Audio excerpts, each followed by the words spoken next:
तो भूल तो नहीं हो मुझको, और भूलना भी मत भाई। मतलब इतना पढ़ाऊंगा ना भाई, इतना पढ़ाऊंगा ना कि अब तो तुम्हारे सपने में भी आऊंगा। डर लगेगा, डर लगेगा कि सोऊंगा तो फिर उठाकर ये टीचर मुझे पढ़ा देगा। तो सोना नहीं है, पढ़ना है, ठीक है। तो देखो, आज जो हमारा महासंग्राम का जो टॉपिक 2 है, किसके बारे में देखेंगे भाई? Indian constitution. क्या है? इंडियन कॉन्स्टिट्यूशन एंड पॉलिटी के बारे में। मतलब पॉलिटिक्स, राजनीति नहीं।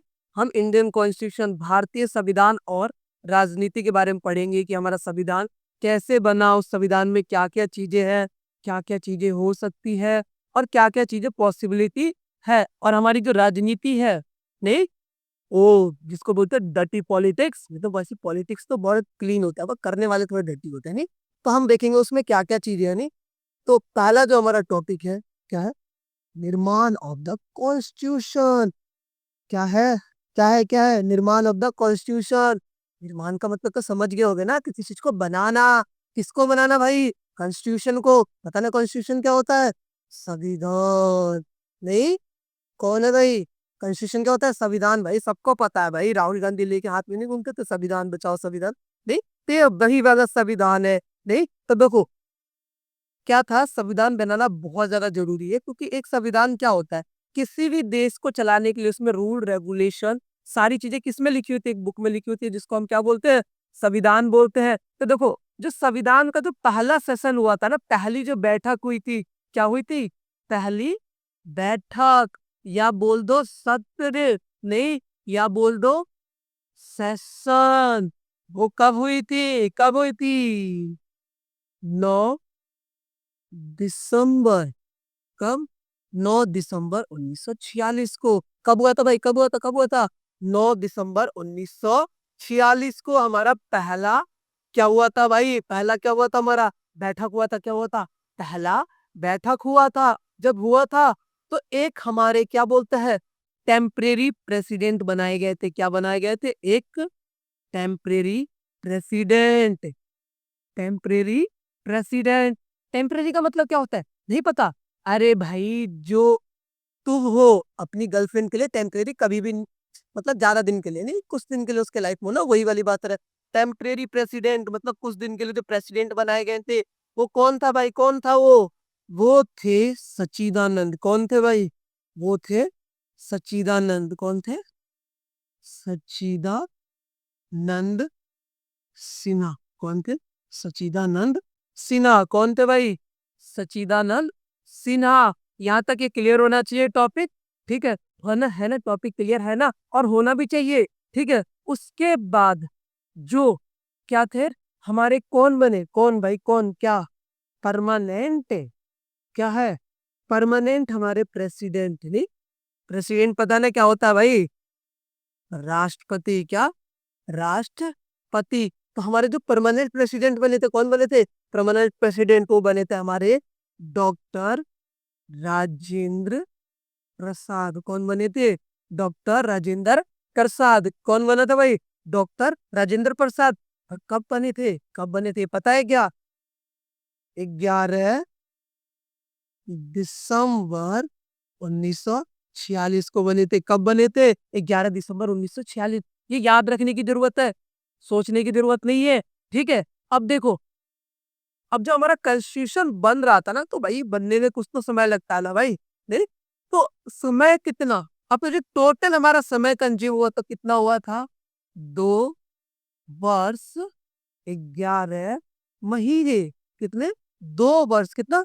2 वर्ष में से रिपीट करो, कितना? 2 वर्ष 11 महीने 18 दिन लगे थे हमारे कॉन्स्टिट्यूशन को बनाने में। कितना? 2 वर्ष 11 महीने 18 दिन। और इसमें टोटल हमारी बैठक हुई थी, क्या हुई थी? बैठक हुई थी। कितनी हुई थी? 11 हुई थी। कितने सत्र और सेशन हुए थे? 11 हुए थे। कितने हुए थे? 11 हुए थे। उसके बाद जब हमने उसको अडॉप्ट कर अपनाया, कब अपनाया भाई? कब अपनाया जी? कब अपनाया? 26 नवंबर 1949 को। कब? कब? 26 नवंबर 1949 को हमने क्या कर लिया? इसको अपना लिया। अपना तो लिया, पर क्या, ये लागू कब हुआ? कब ये पावर में आ गया? तो वो पावर में कब आया भाई? 26 जनवरी 1950 को। याद रखना कब भाई, कब? 26 जनवरी 1950 को, नहीं, और 26 जनवरी 1950 को। इसी हम इसको क्या बनाते हैं? Republic day. क्या बनाते हैं? Republic day. 26 जनवरी को हम क्या मनाते हैं? अब कोई पूछे कि 26 जनवरी को हम रिपब्लिक डे क्यों मनाते हैं? इसीलिए मनाते हैं क्योंकि उस दिन हमारा संविधान क्या हो गया था? लागू हो गया था। किस दिन? 26 जनवरी 1950 में। ठीक है, 26 जनवरी 1950 में। ठीक है, क्या है? 26 जनवरी 1950 में। भाई मक्खी बैठ गई क्या? गई?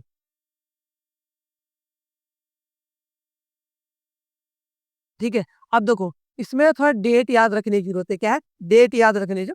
तो हमारा क्या था? कॉन्स्टिट्यूंट कौन थे? कॉन्स्टिट्यूंट असेंबली थी ना। क्या थी? कॉन्स्टिट्यूंट असेंबली नहीं।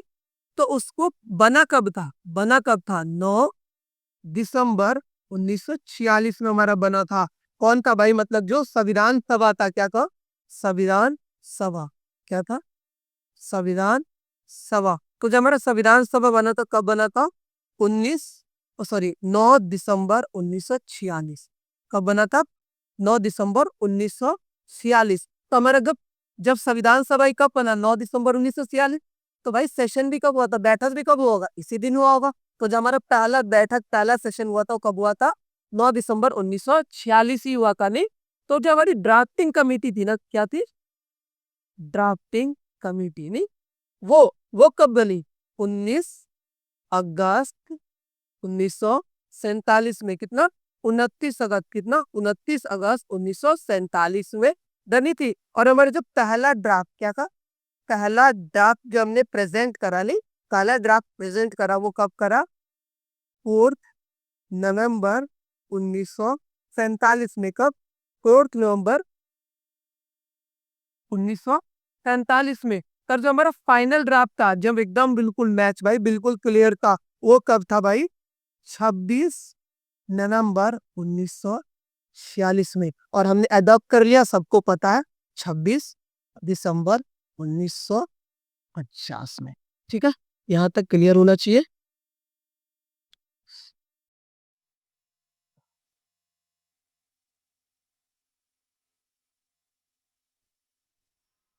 अब देखते हैं क्या मौलिक अधिकार। क्या मौलिक अधिकार? मौलिक, मौलिक मीन्स क्या होता है भाई? Fundamental rights. राइट्स क्या होते हैं? अधिकार। राइट्स मीन्स क्या होते हैं? अधिकार। तो देखो हमारे पास टोटल कितने अधिकार है भाई? पहले हमारे पास थे 7। कितने? 7। एक कम हो गए, बचे कितने? 6। तो हमारे पास कितने फंडामेंटल राइट है? 6 है। हटा कौन था? मैं बताऊंगा। हटा कौन सा था भाई? Right to property. Right to, जो प्रॉपर्टी का अधिकार था ना, उसको क्या कर दिया था? हटा दिया था। अब देखते क्यों हटाया था, मैं बताऊंगा। ठीक है, तो देखो जो हमारा मौलिक अधिकार है, उसमें जो पहला अधिकार आता है वो हमारा क्या आता है? Right to equality. क्या आता है? राइट टू इक्वलिटी मीन्स क्या होता है? समानता का अधिकार। क्या? समानता का अधिकार, नहीं? वो हमें किसमें देखने को मिलेगा? अनुच्छेद, किसमें? अनुच्छेद 14 से 18 में देखने को मिलेगा। क्या देखने को मिलेगा? राइट टू इक्वलिटी, समानता का अधिकार। किसका? समानता का अधिकार। समानता का अधिकार क्या होता है भाई? ये सिंपल सा क्या है? इक्वलिटी, नहीं, क्या हो? किसी के साथ डिस्क्रिमिनेशन ना हो, अनटचेबिलिटी, छुआछूत भी क्या हो? हटाया जाए। उसके बाद हमारा दूसरा जो मौलिक अधिकार है वो क्या है? Right to freedom. क्या है? Right to freedom. Right to freedom means क्या है? स्वतंत्रता का अधिकार। किसका अधिकार? स्वतंत्रता का अधिकार। अपनी मर्जी से कुछ भी कर सके, नहीं? पर अपने मर्जी से कुछ करने का मतलब ये नहीं है कि खुद को सेफ रखने के लिए, खुद को आजाद रखने के लिए दूसरों को मार दिया जाए, दूसरे की स्वतंत्रता क्या करे? छीन ले। क्या करे? छीन ले, नहीं? जैसे आपकी गर्लफ्रेंड करती है, खुद को खुश रखने के लिए आपकी खुशी छीन लेती है, तो वो क्या है? राइट टू फ्रीडम नहीं है। आप आते हैं राइट अगेंस्ट एक्सप्लॉइटेशन। क्या है? Right against exploitation. वो हमें किस में देखने के मिलता है?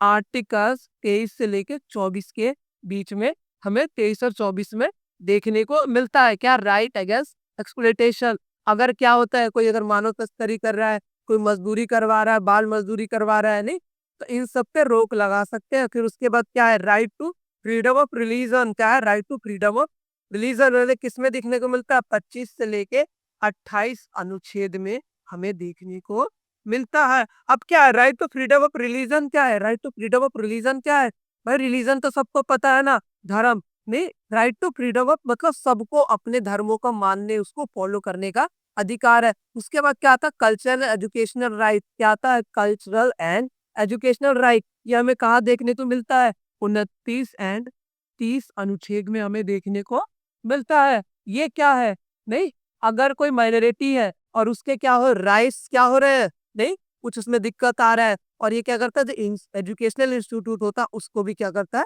मैनेज करता है। उसके बाद आता है राइट टू कॉन्स्टिट्यूशनल रिमेडी। क्या आता है, राइट टू कॉन्स्टिट्यूशनल रिमेडीज। ये हमें किसमें देखने को मिलता है, 32 से लेके 33 अनुच्छेद में।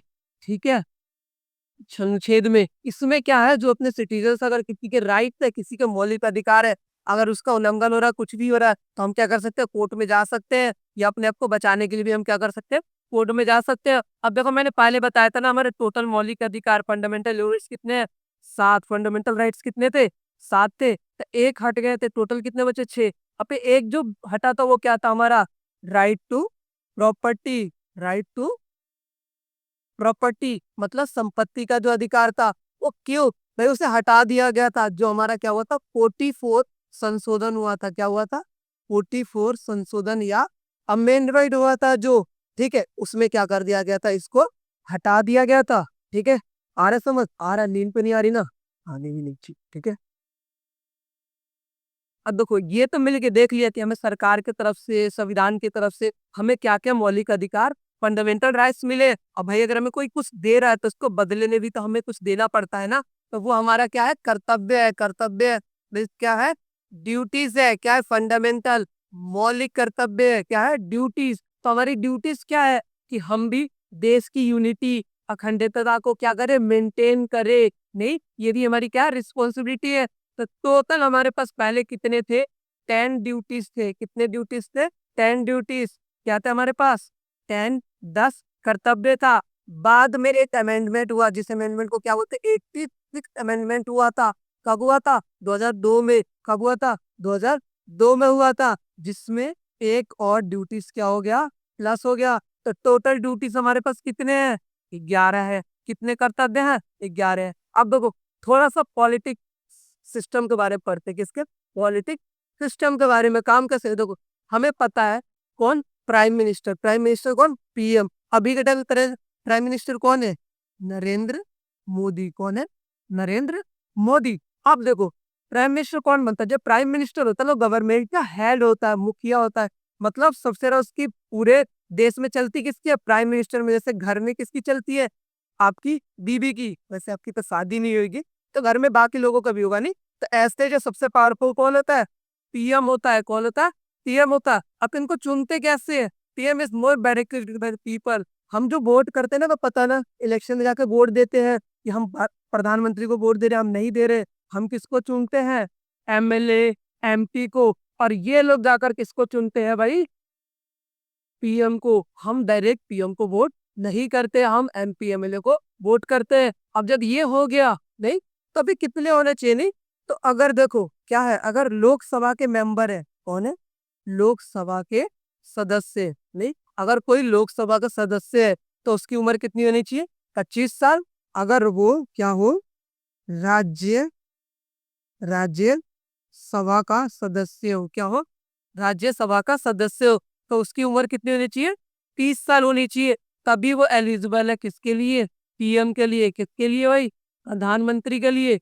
अगर इनके बारे में पढ़ लिया, तो प्रेसिडेंट के बारे में पढ़ लेते हैं, किसके बारे में, राष्ट्रपति के बारे में। नहीं, राष्ट्रपति के बारे में। तो ये क्या होते हैं, एक नाम के सिर्फ होते हैं। क्यों, क्योंकि इनका पावर कुछ नहीं होता। वो जो पावर होता है किसके पास होता है, प्राइम मिनिस्टर के पास। नहीं, क्या होता है, सेरेमोनियल हेडशिप नाम के ये बड़े होते हैं, पर काम इनका कुछ नहीं होता। नहीं, अब ये चुने कैसे जाते हैं, जो एमपीज होते हैं ना, एमपीज, एमपीज मीन्स पता है ना, मेंबर ऑफ पार्लियामेंट जो होते हैं, वो किसके,